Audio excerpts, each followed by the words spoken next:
What is body positivity? Body positivity is a social movement focused on the acceptance of all bodies, no matter the size, shape, gender, physical abilities, or skin tone. It challenges the beauty standards. When this was known as fat acceptance, it was about fat pride and empowerment to eliminate stigmas around fatness. Unfortunately, people of colour would be shut out of this. White activists did not want to take on more than one issue because they thought fat acceptance would get lost. They also believed black communities were more accepting of fat people. This has changed through more recent years to include all communities. Where it all started. In the 1960s, a movement was started to end the way fat people were treated. This is where fat acceptance began. NAAFA promoted a healthy model at every size where health is not measured by weight but signs such as heart rate. The movement really took off in the 90s, where protests would be happening all over America, including outside the White House and gyms. The term positivity started in the 2000s, where anonymity led to body love and self-expression. However, it brought in complications including body shame and bullying. Hashtags like #bodypositivity allow people to connect in new ways. Selfies and OOTDs represented people's acceptance of their bodies. This created a safer space for people to explore this than in real life. Having negative body image can cause problems such as depression and anxiety, alcohol and drug abuse, and body dysmorphia. Men can suffer body dysmorphia too. Symptoms are becoming increasingly common in male teenagers. In a study in a school, 30% of males wanted bigger muscles and to gain weight, while 17% of the males thought they were underweight even though they were not. What is body dysmorphia disorder? Body dysmorphia disorder is an anxiety disorder related to body image. If you experience obsessive worries about a perceived flaw or developed compulsive behaviours such as excessive use of mirrors, you likely have BDD. The obsessions and behaviours of this disorder cause emotional distress and can really impact the day-to-day. This means it can cross over with obsessive compulsive disorder. It is estimated to affect 2% of the population. Women reported higher rates of BDD than men. Those with BDD can take a long time to report due to fear of judgment. Several ways to cause BDD can be childhood bullying, having a perfectionist attitude, or being diagnosed with mental health conditions. BDD has been seen to affect teenage boys and girls equally. This is because the body changes drastically in these developmental years. This means a lot of teenage sufferers, the symptoms subside in adulthood. Though men and women both suffer with BDD, women suffer at a slightly increased rate. This has been seen to be due to social pressures being female dominant. So I'm James, I'm 19, I go to Henley College currently. I'm going to go to university next year. I'm studying film right now. And social media. Well, I started using social media when I was around 15. I started secondary school. It's the first time I was away from home really, and my mum gave me a phone. And of course, going to secondary school first day, everyone was like, "What's your Instagram? What's your Snapchat?" Because it's just the first thing you ask basically. And so I downloaded Instagram, started following my friends and whatnot. Obviously, they get dragged into following influencers and lifestyle pages and all that kind of stuff. And zoom forward a couple of years, Snapchat, Instagram, Twitter, TikTok, whatever, all of it. Up until about a couple of months ago, when I kind of realised the effect that social media has on the way you view the world, and I decided just to quit it for a month, as a test kind of to myself to see if I could, but also just, to see the effect it would have on me. And after a month, I returned, and it gave me an interesting perspective on social media itself, rather than social media defining my perspective, And I guess it's good to remind yourself you're in control sometimes of your own life, because quite often you get fed things a lot that are out of your control, or because an algorithm or someone in society see them. I think it's good to step back for a while and see them for yourself rather than seeing what someone else wants you to do. Getting back in control. Why did I feel the need to take a break from social media? Okay. I would say that I'd gotten to a pretty dark area of my life, as everyone does. And, you know, sometimes you have to go a little bit further down to go up. And I guess that's what happened, because, you know, when I got down, I started realising, panicking again, getting into like a old state of mind. And I realised that there are, you know, obviously things that can happen in your life that can affect you, but how mentally stable you are or how healthy you are is going to help you deal with them. So I realised, okay, I need to get mentally stable, I need to get healthy. So I started doing things like going to the gym, eating healthier and whatnot. Started thinking more efficiently about my future, but also took a break from social media. I stopped using it as much at first. I barely used it to the point where I thought, okay, I can take a break for a month. I took a break for a month and it was fine. And now I have my notifications actually permanently turned off, which means that throughout the day I don't get a random ding or a beep, or whenever I open my phone I don't see, oh my god, that person messaged me. You know, that anxiety and whatever is all taken away from it. And I think it does create a lot of mental calm and like peace, not constantly being involved and attacked. What kind of social media do I consume right now? Well, right now I don't really use social media as much once I discovered that, you know, you can enjoy other things in life outside of it. You know, the things I kind of look at nowadays I'll occasionally scroll through Instagram. I checked it recently and I don't think I use it more than an hour a day, which is pretty good in terms of other people's usage, you know. It may not be good in terms of, you know, some people's, but in terms of people my age, I think I'm doing pretty okay. But the things that I watch on Instagram or look at mainly be from friends talking to me, friends I haven't seen in a long time, friends that I know will just send me funny pictures they've seen or taken or found on the internet, funny videos, my friends sending me links to music he likes and whatnot, or you know, advice on Instagram is quite interesting, something that the algorithm has chosen for me recently. It's just advice about health, life, direction, motivation. Without social media, would life be easier? That ties into it, you know. Yes and no. I mean, a lot of the guidance I'm getting right now is from social media. A big inspiration to me, Ziz, was a social media influencer, all about fitness and health and living a life that he wants to live. Without social media, I wouldn't be able to hear his message, his life, his story, and I wouldn't be able to be inspired just by like many other people that I'm inspired by. However, as Liz mentioned earlier, without social media, I feel like people would live in the moment. You know, they would appreciate themselves more. They wouldn't have this constant weighing over them of, oh, I need to do this, I need to do that. I remember when I used to use social media a lot more back in the day, I used to use things like TikTok, like Reddit and stuff like that, like all the time, and it would just be scrolling through video, and it just wouldn't stop basically. It's one of the reasons why I just don't use TikTok anymore.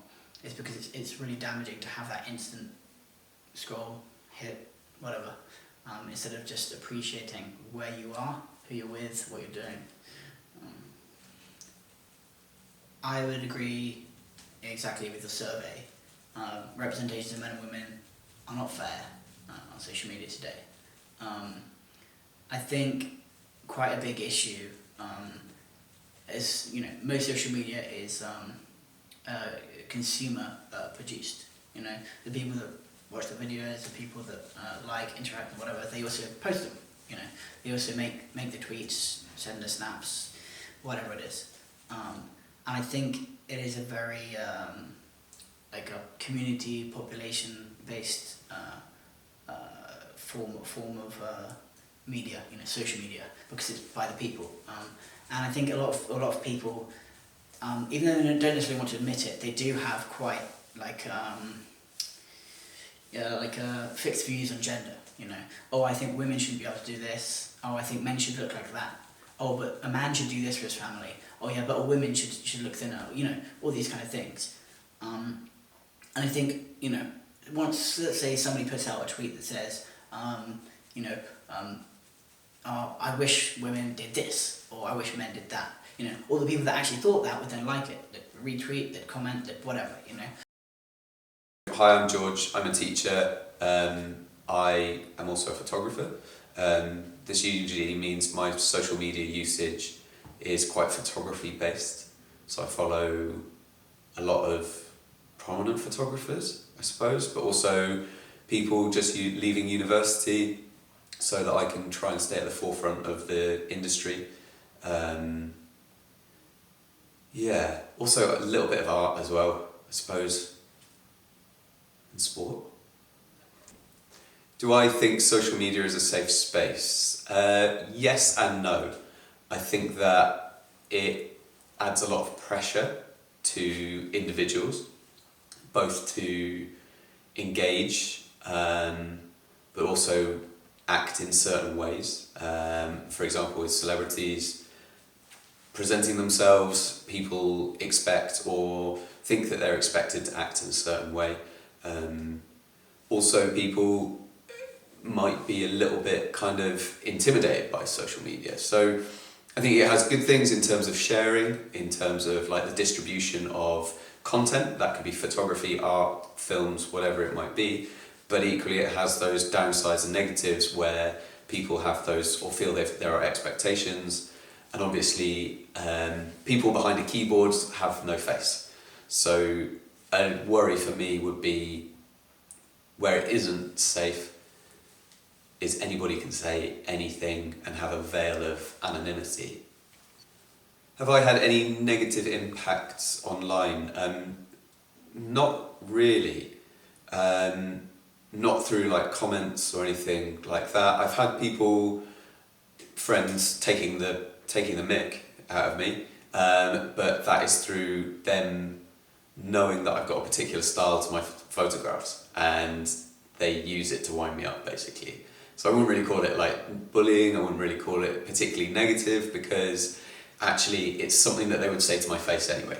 So I think when it comes to sort of social media and that sort of maybe bullying sort of like side of things, potentially people are only confident saying those things because they're behind that keyboard or they're behind a screen, they are anonymous. Like I said, I've not experienced it. People that I know, obviously I deal with students on a regular basis who have dealt with that sort of thing or have had to deal with that sort of thing. And I don't think it's obviously not easy for them. I think society is still quite new with this sort of technology, with this sort of way of socialising. So some people can deal with it and some people can't deal with it. I'm not sure society has worked out a good way to manage or deal with cyberbullying. Just banning someone from a platform isn't always the best way or the right way to kind of get those things sorted. So as a teacher and as part of an educational institution, I think education on social media is key.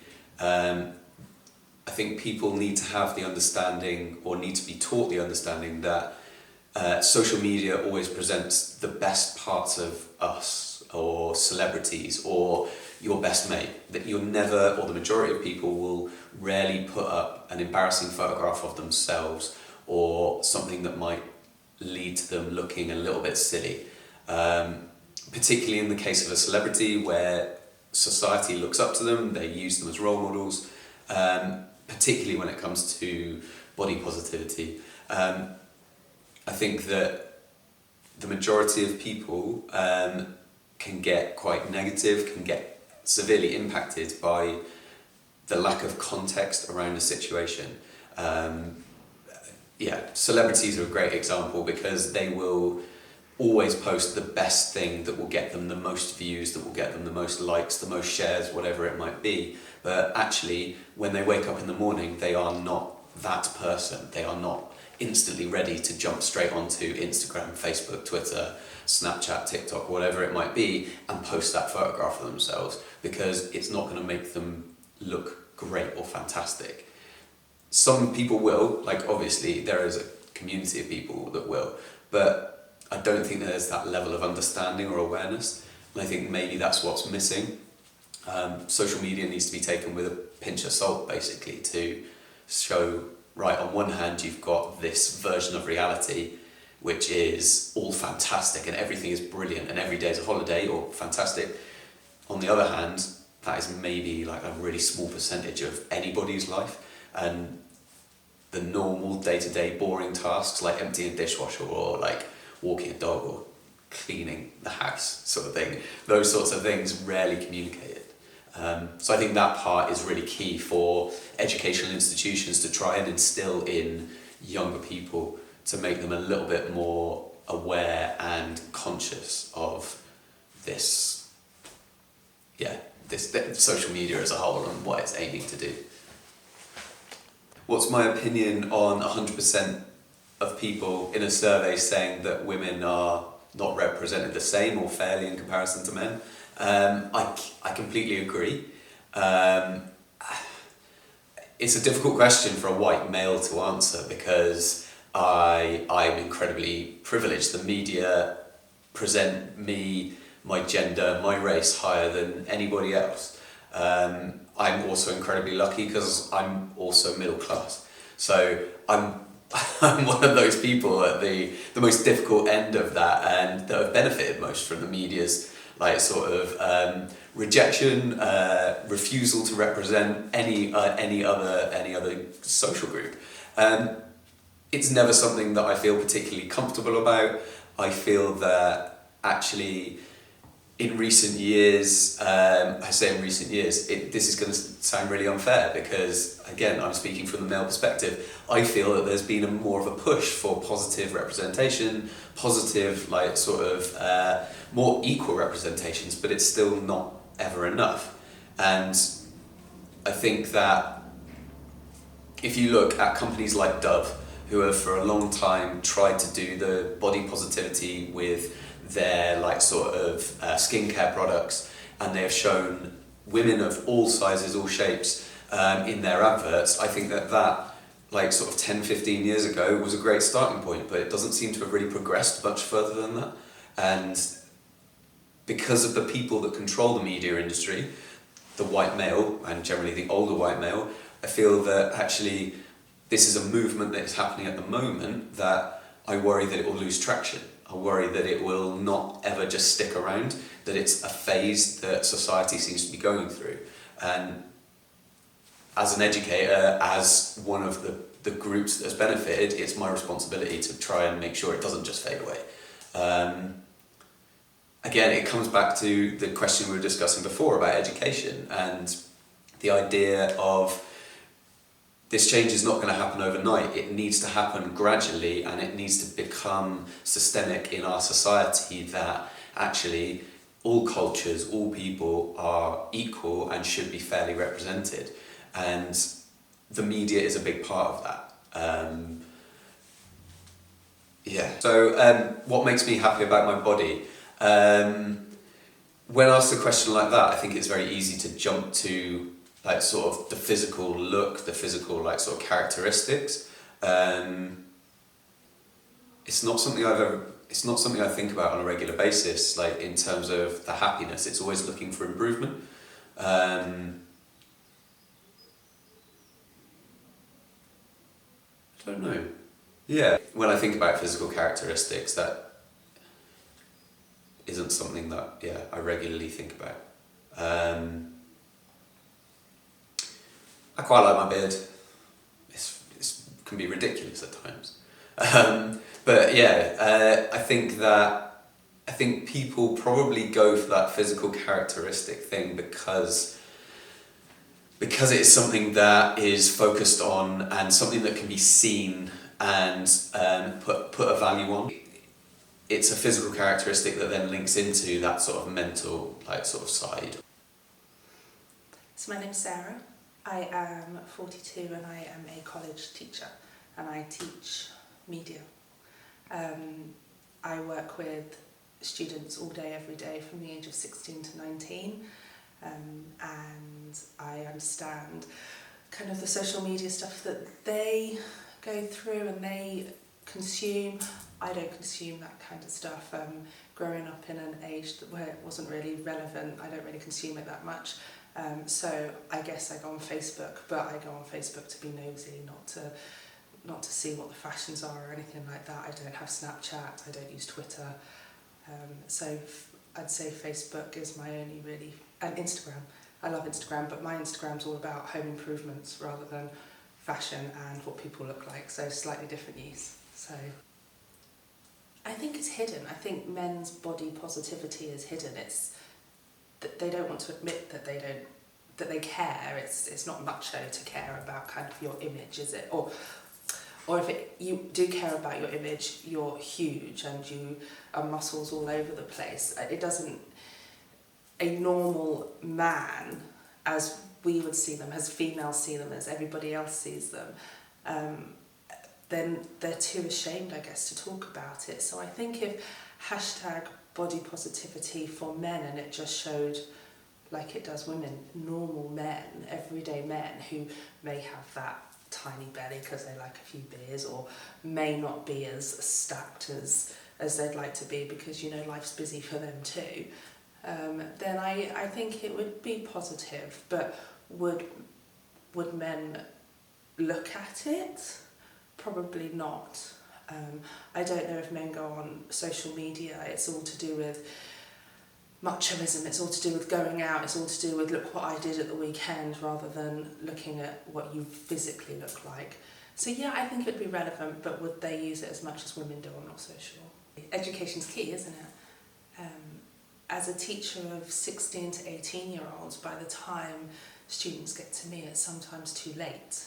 And as a parent of an 8-year-old, do I want my daughter to be talking about social norms and social media and things like that? Probably not. So absolutely, I think it's key in education, but I think you have to aim it at the right age, and I think you have to get it right. Doing it too early is just highlighting a problem that's about to arise, and doing it at college is just way too late because students are already consumed by what it is that they think is important. So I think secondary school age is vital and key to highlight the effects social media has on everybody, not just that age group, but everybody. I think it has to be part of the education, not just the tutor system. Everybody talks about, oh, we do that in tutor for half an hour a week. It's not good enough. When you've got a 13, 14-year-old who is most drastic situations trying to kill themselves because what they see on social media, half an hour a week doesn't cut it. I think it's far more important, or as equally as important as your times tables, how to write, how to put grammar into a sentence, you know, that's education, but so is this now, and times are changing. And I absolutely think that lessons on social media and how to help students get through those years now is something that I never needed, and I'm very grateful for the fact that I never needed it, but I think it's vital now. Because as a teacher of 16 to 18-year-olds, I've seen devastation. You know, I've seen students come who hate themselves so much because of what they've seen on social media that it's just heartbreaking. So I think it absolutely needs to be improved, and I think it needs to become part of a curriculum, not just half an hour a week in a tutor session. It all depends what you mean by representation of men and women. Staged representation, where they are in a photo shoot. No, it's not fair, it's not natural. You don't look like that in real life. All these Instagram models, so to speak, they spend hours touching, you know, making everything look perfect, and they've got the correct lighting and they've got the correct angle and all that kind of stuff. And naturally they don't look like that at all. So representation in staged media, I don't think is fair. But then you flip that and you've got images of celebrities walking out in the street when they haven't done their hair, they haven't done the makeup, they're on the school run and they just look like normal people. That's real representation, but the media mock them for looking like that. So you've got people who are okay going out and looking the way they want to look and looking the natural way, but then somehow it's okay for the media to go, oh, look how fat she is, or she hasn't done her hair today, or wow, hasn't she put on weight in the past few weeks, or he, you know, look at his beer belly, look what he's wearing. And that's them as natural people. So I think the media portrays and takes images of natural people and then mocks them, but then we highlight and we put on a pedestal the people who stage their appearances. So I think that needs to change. I think there needs to be a ban on it. I don't think it's fair that those people who are okay with being natural, we slam for being ugly, and those people who do stage it and stand there and not eat for 2 weeks just so they can get the perfect picture is okay. So I'm gonna go no, probably. Hi, my name's Amy. I go to Henley College, and I think I started social media about when I was probably in year 7, maybe in year 6 for like texting my mum. But other than that, yeah, it was probably year 7. And I think I watched most like makeup videos and like, I don't know, just tried to fit in really with watching things like that. Now it's a little bit different. I kind of like, I've got TikTok and all of that, and I kind of just watch people just go about their daily lives. That's really it. Do you have any personal experiences with online bullying? I do, but it was quite a while ago when I used to play Clash of Clans, because I would be on like the chat sites and stuff, like messaging random people, and they used to be quite mean, but it's like, I don't know, mostly because it's anonymous, and like people think that they can just say whatever they want when it's anonymous. But like if people were like their true names or had to be themselves, it would be a lot different.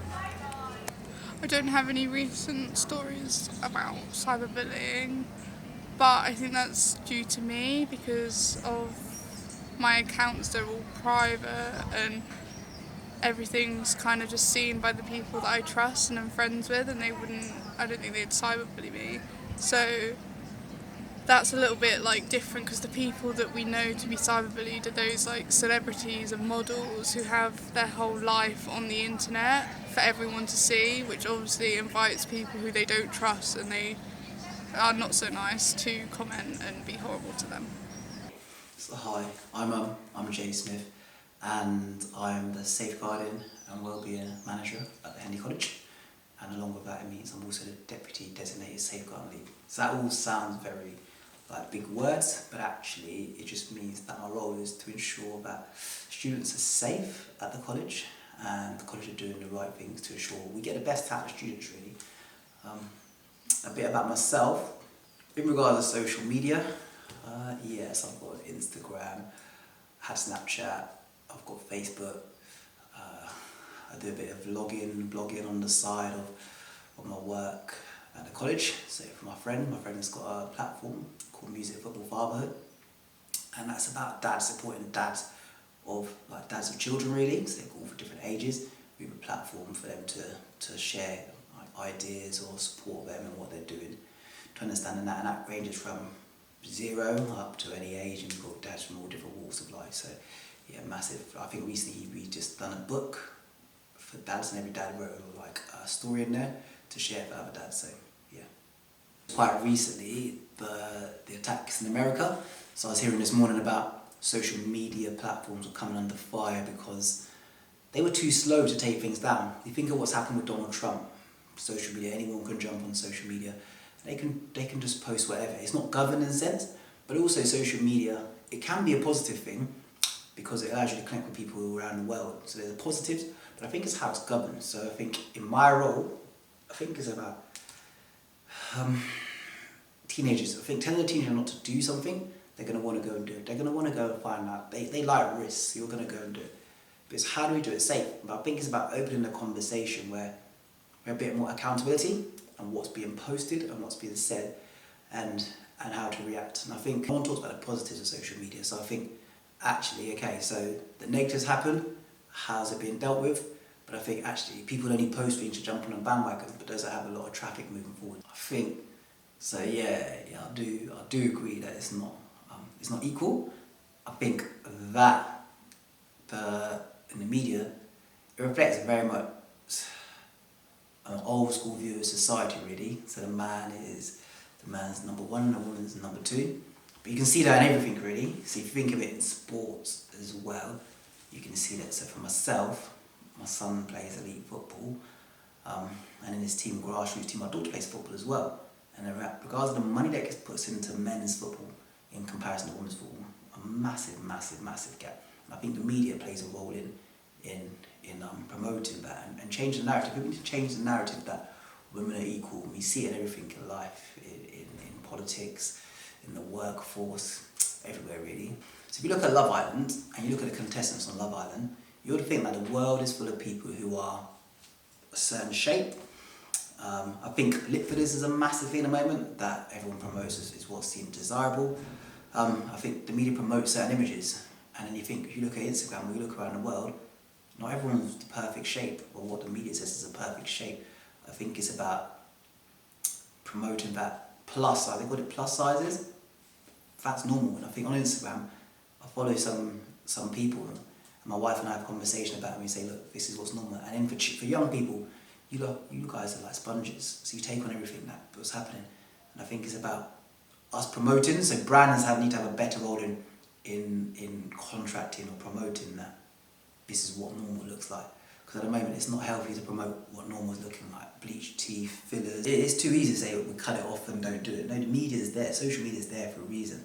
And if you think about it, 30 years ago, you wouldn't be aware of certain things like this. So it has its place in society, but I think it needs to be better governed. I think we heard it from with the World Cup, with the team missing penalties, you see it in things, it needs to be better governed. I think if it was better governed, I think it'd be good.